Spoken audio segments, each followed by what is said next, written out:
OMS da por primera vez buenas noticias acerca del fin de la pandemia por COVID-19 en el mundo. Vamos a platicar de este tema. Saludo con mucho gusto al doctor Ilan Shapiro, director médico de Bienestar y Salud de Altamed. Muy buenas tardes, doctor. Qué gusto me da saludarlo en el Financiero Bloomberg.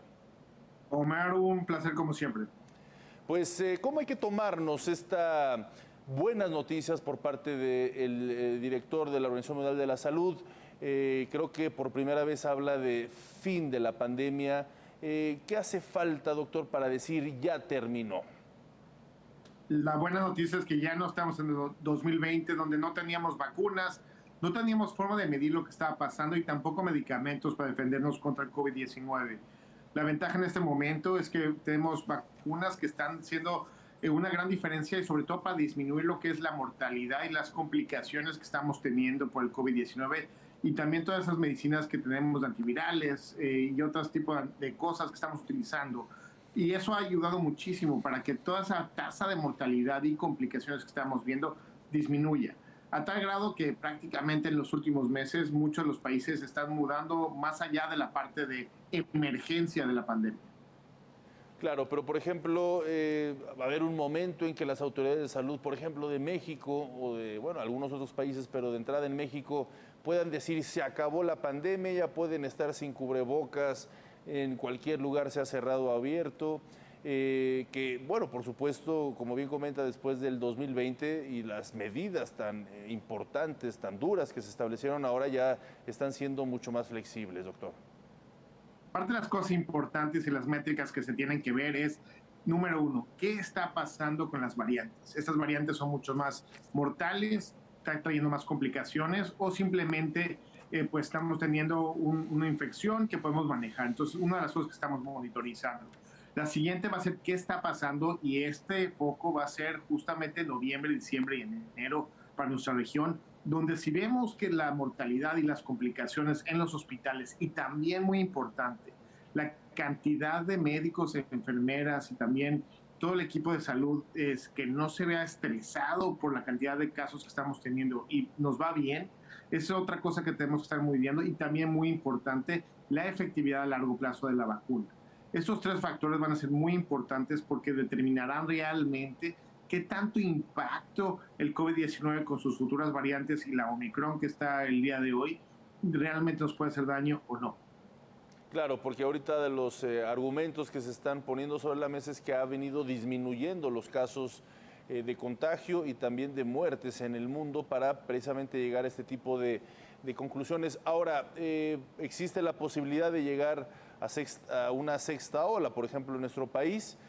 ¿Podría ser de magnitudes importantes o desde su punto de vista pueden ser olas ya mucho más reducidas? La realidad es que si vemos lo que pasó en el 2020, en el 21, probablemente tengamos un noviembre, diciembre y enero muy difícil también. ¿Qué tan difícil? Lo hemos visto que la comparación en el 2021 con el 2020 nos fue mucho mejor y teníamos ya mucha más experiencia, teníamos mejores medicamentos y también la parte de la vacunación hizo una diferencia para disminuir no tanto los casos, pero sí la cantidad de personas que terminaban con complicaciones, cuidados intensivos y desgraciadamente muriendo. Entonces, estas ventajas estamos viendo y esperemos ahorita con las nuevas vacunas, con la vacuna bivalente, con el conocimiento que tenemos hoy en día y la protección entre todos, que este invierno sea mucho mejor que el año pasado. Doctor, ¿cuáles son las recomendaciones que en estos momentos y sobre todo, como usted bueno, apunta, hay que tener mucho cuidado con los meses de noviembre, diciembre, enero? ¿Qué recomendaciones nos hace? ¿Cómo hay que estarnos comportando? ¿Qué hay que mantener?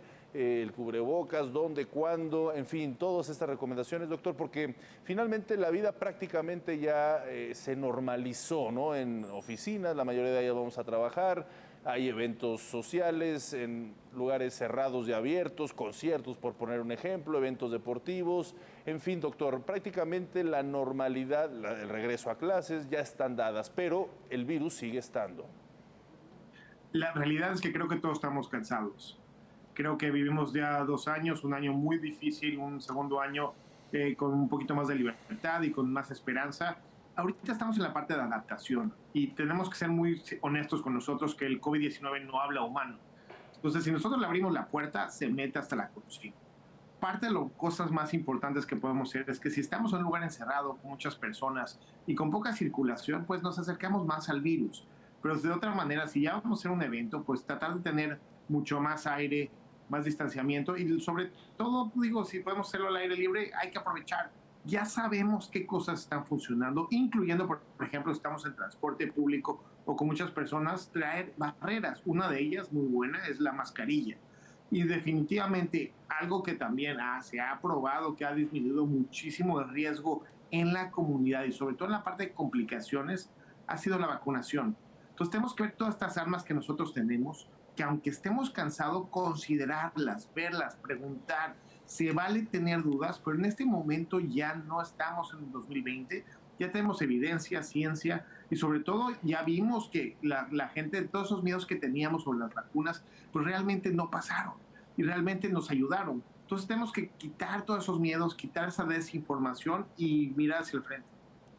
Finalmente, doctor, ¿cuál es la recomendación que hace precisamente para continuar con la vacunación? ¿Cuánto tiempo hay que dejar pasar? A los menores de edad, ¿cómo hay que colocarlas o no? En fin, sobre todo aquellas personas que ya de forma reiterada se han puesto 1, 2, 3 o hasta 4 y que no queda muy claro cuánto tiempo hay que dejar pasar para ponerse una quinta, bueno, una tercera, dependiendo de cada quien, cada caso. Definitivamente, en general, dependiendo de la vacuna, va a ser ahora sí, las indicaciones para eso. Pero prácticamente 5 meses después de la dosis inicial de las vacunas, porque hay que acordarnos que tenemos diferentes vacunas en diferentes regiones de México y también en Estados Unidos, entonces tenemos que ver qué vacuna tenemos. Pero en general, 5 meses después de la última, o sea, la dosis principal que tenemos o el último refuerzo que tuvimos, es un buen momento para considerar ponerse ese refuerzo.